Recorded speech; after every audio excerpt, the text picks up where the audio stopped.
সেই সঙ্গে আমরা দেখি যে সেই মাকেই একদিন বৃদ্ধাশ্রমের কাজ করে গিয়ে দাঁড়াতে হয়। সেই ব্যাপারটা আসলে আমাদের খুব একটা জেনারেলাইজ করা যাবে না। কিছু, কিছু জায়গাতে সেটা দেখা যায় এবং আমার তো ধারণা সেগুলো পারিবারিক সমস্যা হতে পারে। একদম। পুরো তার থেকেই হতে পারে। কিন্তু আমরা তো ডেফিনিটলি চাইবো না যে আমাদের মা আমাদের ছেড়ে বৃদ্ধাশ্রমে গিয়ে থাকুক। একটা কোনো না কোনো সময় আমাদের স্যাক্রিফাইস করতে হয়। সবসময় অ্যাজ আ মাদার আমাদের অনেক সময় অনেক কিছু স্যাক্রিফাইস করতে হয়। কিন্তু আমাদের আগের জেনারেশনে যেটা ছিল মানে আগের আমি বলছি অনেক আগে থেকে যেটা আসছে, তখনকার দিনেও কিন্তু সামাজিক ব্যবস্থাটা মাথায় রাখতে হবে। মেয়েরা ওই যে যেটা এক্ষুনি বললাম যে ছেলেরা পড়াশোনা করে এগিয়ে যাবে, চাকরি করবে, মেয়েরা ঘরে থাকবে, মেয়েদের পড়াশোনার দিকে হয়তো অতটা যত্ন নেওয়া হতো না। মা শব্দটা যেটা তুমি জিজ্ঞেস করলে, মা শব্দটার মানেই আমার কাছে যে কোনো একটা বা কোনো একটা সেট কিছু না, এটার একটা খুব একটা ভাস্ট একটা ব্যাপার। মা শব্দটা যতই ছোট কিন্তু আসলে কিন্তু এটার মানে বা গভীরতাটা গভীরতাটা অনেকটা, যেটা হয়তো আমরা কল্পনাও করতে পারি না।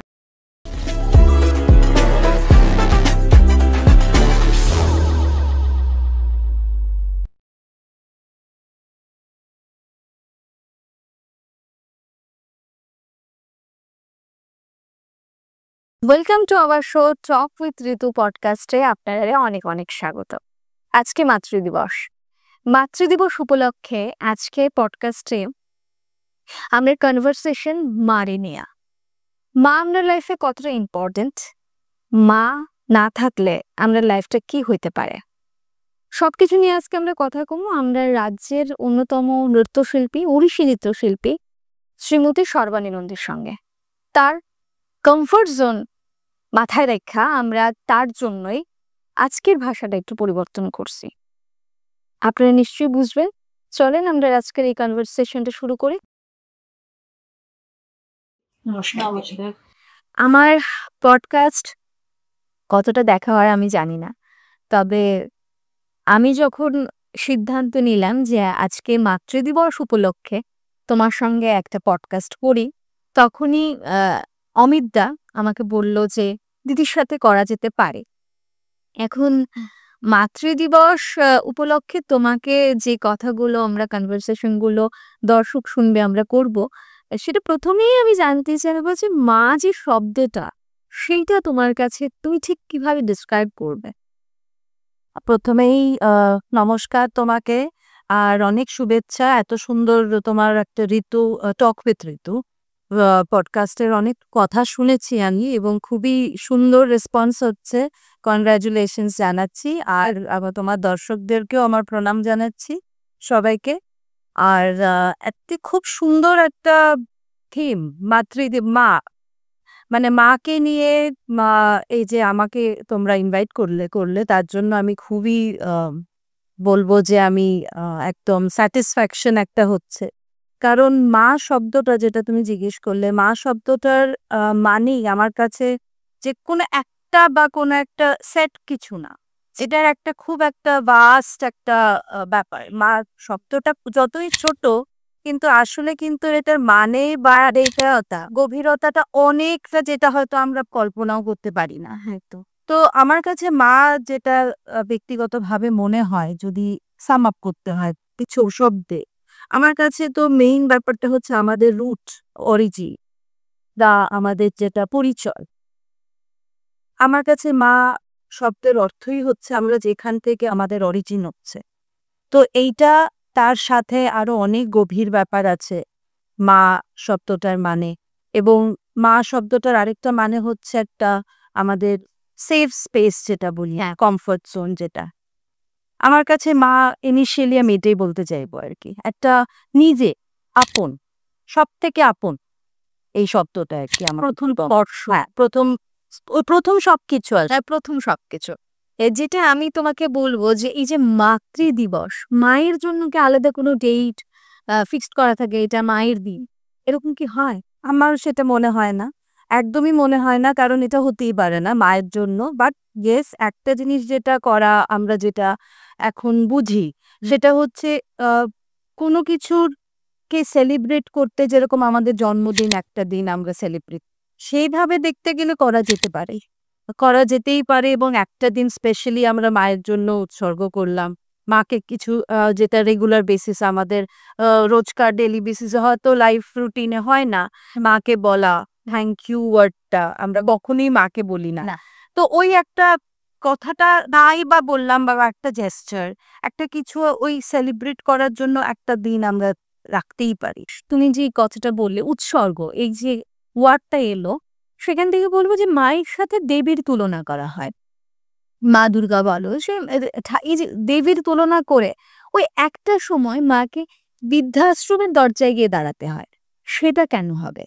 দেবীর প্রথমে বলছি আমার মতে যে আমরা যে দেবীকে মা বলে ডাকি হ্যাঁ। বা মা বলে মনে হয়, সেটা আমার কাছে ধারণা বা এটা আমি ফিল করি যে আমরা যখন শক্তি পুজো করি বা আমরা যখন লক্ষ্মী সরস্বতী পুজো করি, মা কালী শক্তি, আমরা যে দেবীদের পুজো করি, আমরা মা বলি কারণ আমাদের মনে হয় যে আমরা আমরা যখন প্রার্থনা করি আমরা প্রোটেকশন চাই, আমরা কিছু ভালো হোক চাই, এবং সব কিছুই কিন্তু আমরা আমাদের মা থেকেও চাই। প্রোটেকশন একটা নিজের আপন, যাকে সবকিছু বলা যায়। আমরা হাত জোর করে প্রার্থনা করি যখন অন্যদের যা বলতে পারি না, আমরা কিন্তু মেয়েদিকে বলছি। তো সেই ক্ষেত্রে আমার মনে হয় ওই মায়ের ব্যাপারটা চলে আসে যখনই আমরা দেবীকে প্রার্থনা করি, যে আমরা মায়ের থেকে ঠিক যা যা চাই আমরা দেবীর থেকেও সেটাই আশা করছি, এবং আমরা প্রার্থনা করছি যে ওইভাবেই আমাদেরকে দেখে রেখো, আমাদেরকে যত্নে রেখো, আমাদেরকে ভালো রেখো এবং প্রোটেক্টেড রেখো। ওই ক্ষেত্রেই আমার মনে হয় মা শব্দটা আসে, যে আমরা মাকে যেরকম ভাবে বলতে পারি সব কথা খুলে, ওইভাবেই আমরা দেবীকে আমাদের ভেতর থেকে সবকিছু বলতে পারি। সেটাই সেই সঙ্গে আমরা দেখি যে সেই মাকেই একদিন বৃদ্ধাশ্রমের কাজ করে গিয়ে দাঁড়াতে হয়। সেই ব্যাপারটা আসলে আমাদের খুব একটা জেনারেলাইজ করা যাবে না, কিছু কিছু জায়গাতে সেটা দেখা যায়। এবং আমার তো ধারণা সেগুলো পারিবারিক সমস্যা হতে পারে, একদম পুরো তার থেকেই হতে পারে, কিন্তু আমরা তো ডেফিনেটলি চাইবো না যে আমাদের মা আমাদের ছেড়ে বৃদ্ধাশ্রমে গিয়ে থাকুক, বা যে কোনো মা হ্যাঁ। কোনো একটা পরিস্থিতিতে এমন সময় হয়তো গিয়ে তাদের তাদের জীবনে আসে যে ওনারা ওইখানে যায়। হয়তো একটা কোনোভাবে আমার মনে হয় অনেক সময় ওদেরকে ফোর্স করা হয়, বা একটা পরিবেশ ওরকম সৃষ্টি হয় যে ওখানে ওদের ঠেলে পাঠানো হয়। অনেক সময় মারা কিন্তু নিজেরাও অনেক সময় যেতে চায়, ওখানে গিয়ে নিজেদের একটা বন্ধু হয়ে যায়। আমি দেখেছি অনেক বৃদ্ধাশ্রমে আমি গেছি, অনেক সময় কিছু সোশ্যাল কাজ বা ওনাদের সাথে একটু কথাবার্তা বলতে অনেক সময় গিয়েও দেখেছি ওনারা কিন্তু অনেকে বলেন যে আমরা ভালো আছি, আমরা এখানে ভালো আছি। ওই যে একটা আছে না যে একটা সময় গিয়ে আহ মনে হয় যে আমরা একটু আমাদের মতো করে থাকি, বাঁচ।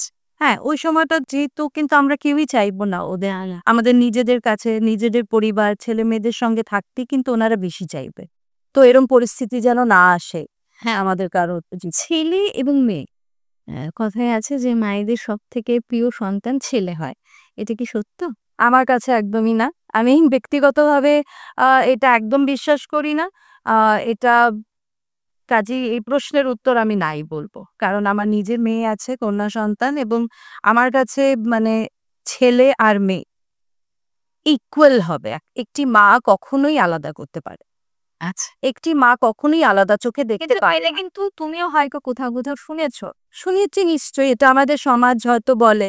আগে আমরা অনেক শুনেছি যে ছেলেরা, এটা একটা আমাদের সোশ্যাল যে একটা স্ট্রাকচার, ছেলেরা বড় হবে, চাকরি করবে, মেয়েরা ঘরেই থাকবে। ওই যে একটা ওই থট প্রসেসটা, ওই থট প্রসেসটা থেকে হয়তো ছেলে প্রেফারেন্সটা, কিন্তু এখন একেবারেই এটা চিন্তার বাইরে। এবং অনেক সময় অনেক ক্ষেত্রে আমি নিজে ব্যক্তিগতভাবেও বলছি যে মেয়েরা মাদের অনেক কাছের হয়। হ্যাঁ, অনেক কাছের হয়, এবং আমি আলাদা করে জেন্ডার বেস আমি কথা বলবো না। ছেলে মেয়ে সন্তান সবই মাকে কিন্তু সবাই চায় কাছে, এবং মা হিসেবে আমরা কখনোই আলাদা করতে পারবো না আমাদের সন্তানদের, ছেলে হোক মেয়ে হোক। আমার ব্যক্তিগত ব্যাপার। কথায় একটা শোনা যায় যে একাল এবং সেকাল। এই যে এখনকার মা, হ্যাঁ? যখন আমরা অল্পতেই ভীষণ ধৈর্য হারিয়ে ফেলি, তখন আমাদের মায়েরাই হয়তো আমাদের বলে তোদের সময় তো খুব ধৈর্য আমাদের ছিল।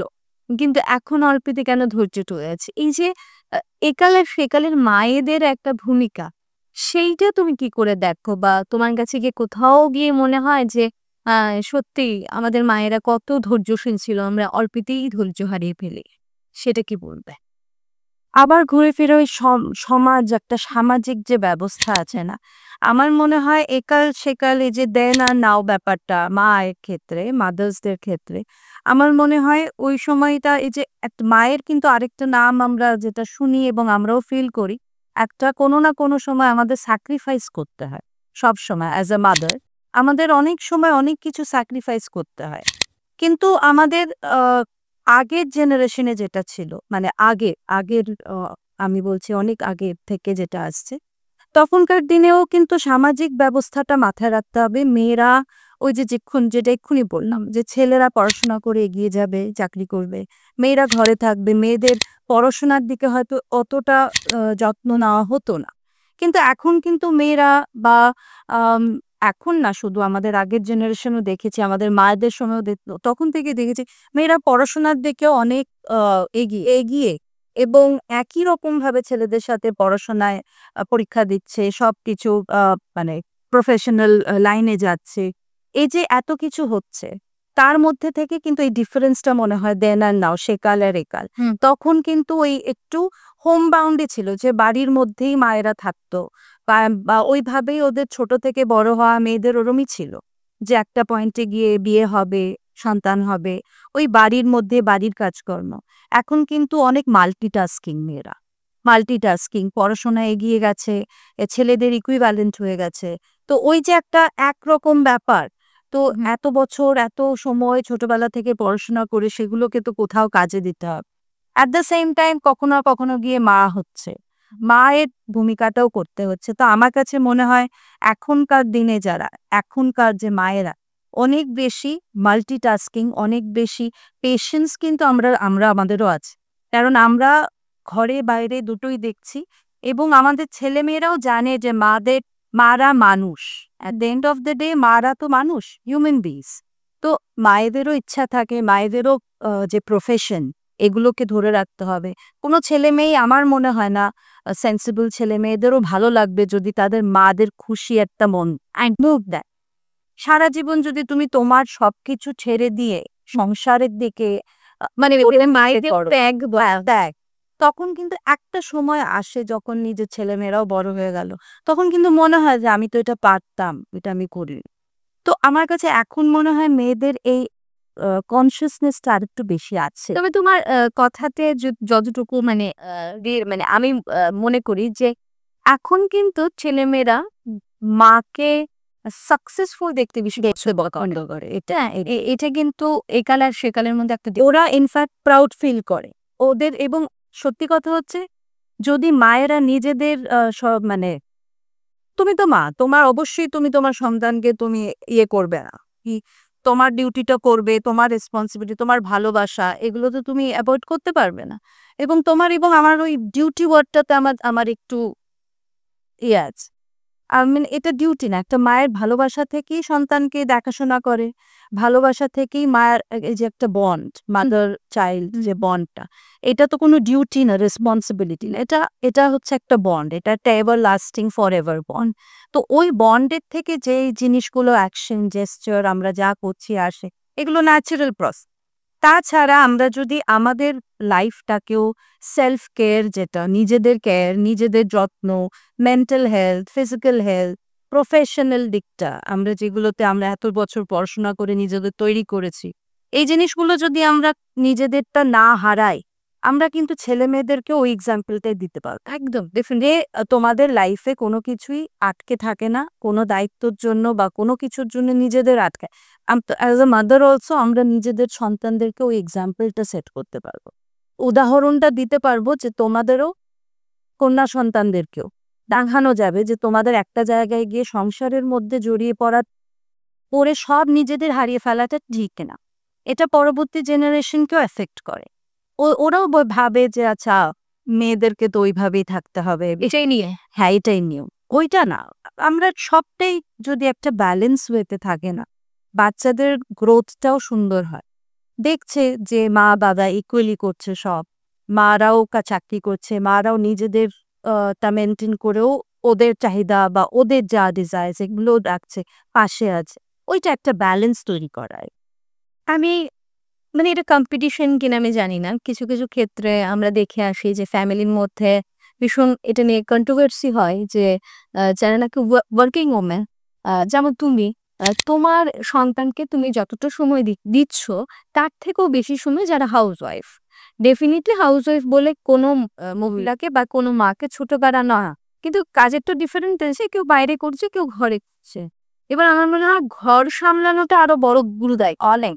তো সেখান থেকে দাঁড়িয়ে আমার একটা কথা জানতে খুব ইচ্ছে করে। এটা একটা কম্পিটিশনের মতো আমার মনে হয় যে না যারা নাকি হাউসওয়াইফ তারা সন্তানকে বেশি করে নজর রাখতে পারছে, তার সন্তান অন্যরকমভাবে গড়ে ওঠে। কিন্তু যারা ওয়ার্কিং ওমেন তারা যারা বাড়িতে থাকে পরিচারিকা তাদের কাছে মানুষ হচ্ছে। এই যে দুটোর তফাৎ, দুভাবে সন্তান বেড়ে ওঠা, ওইটাও তোমার কাছে কতটা চ্যালেঞ্জিং বলে মনে হয়?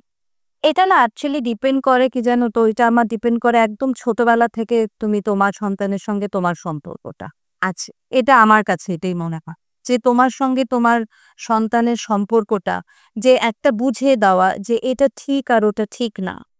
তো মানে বাচ্চাকে কন্ট্রোল করাটা, কিন্তু তুমি বাড়িতে থেকে বাচ্চার দিকে সবসময় নজর রেখেই যে বাচ্চা একদম শুধরে যাবে বা সেইভাবে আলাদা করে খুব সুন্দরভাবে বড় হবে, এবং তুমি বাইরে কাজ করতে গেলেই ওই বাচ্চাটার দিকে তুমি নজর দিতে পারছো না বলে বাচ্চাটা আরেকটু কম গ্রোথ হবে, আইনিটা বিশ্বাস করি না।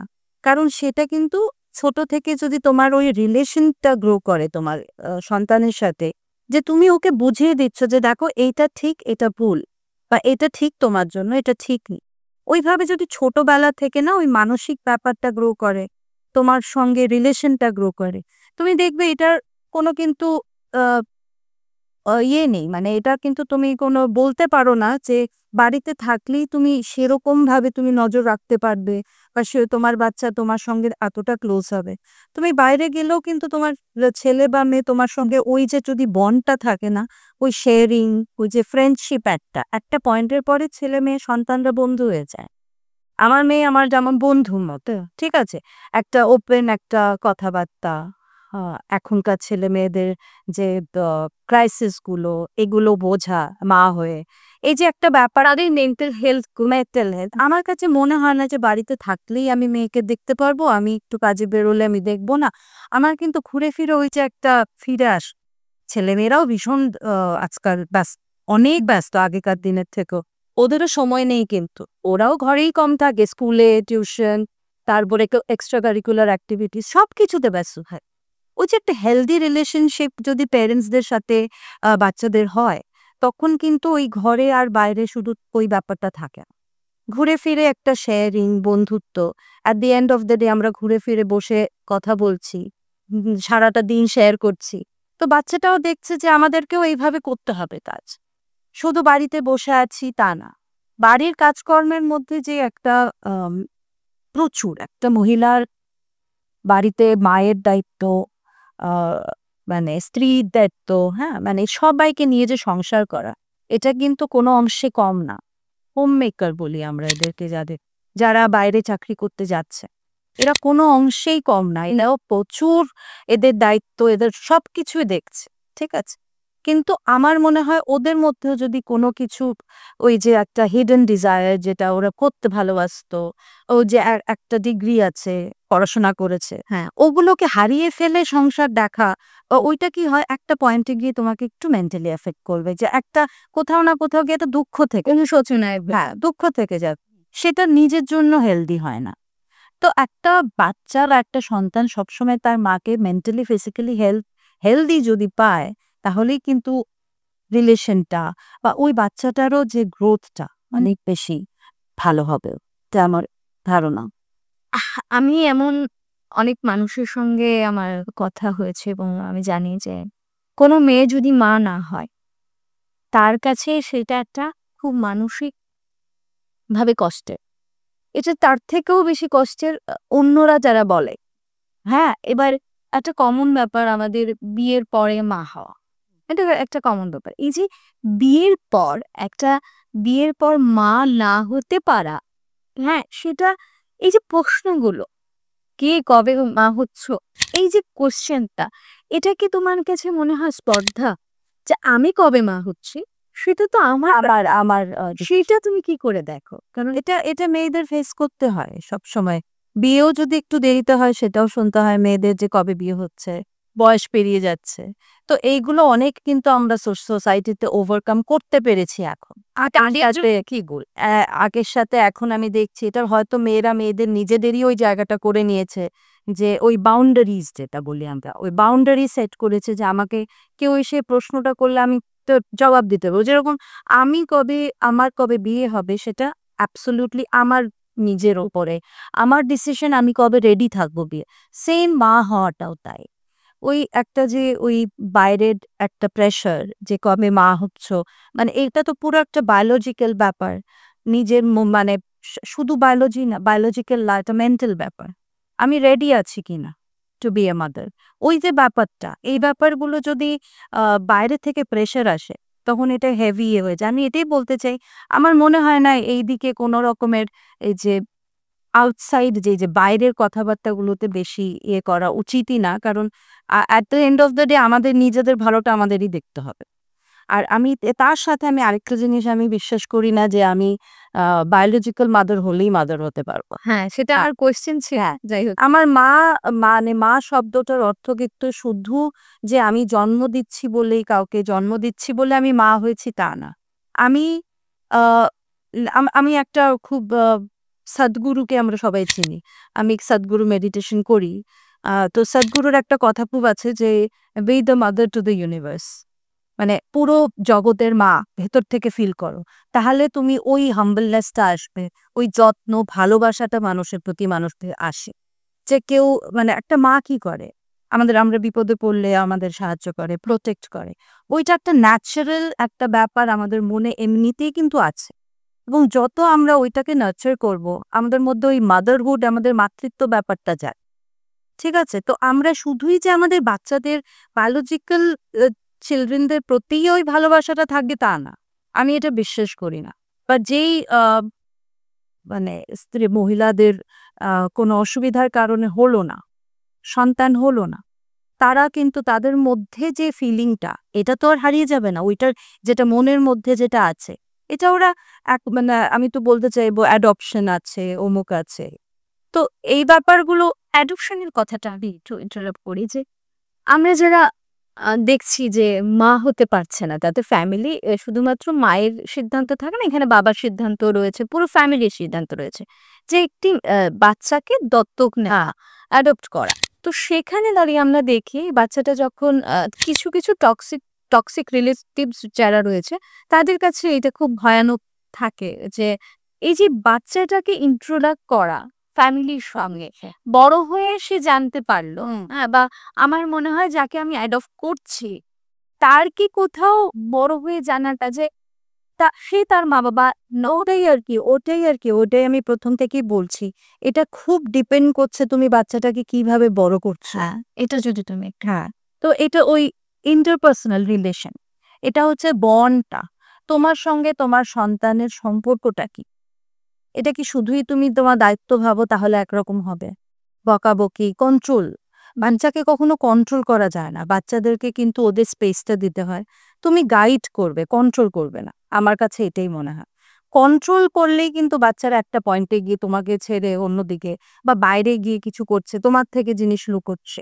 এই ব্যাপারটা আমি ভীষণভাবে আমার মনে হয় আ এ মানে জিনিসটা। আর ওই যে একটু কথা বলা, ওদের মতো করে কথা বলা, ওদের থেকে জানা।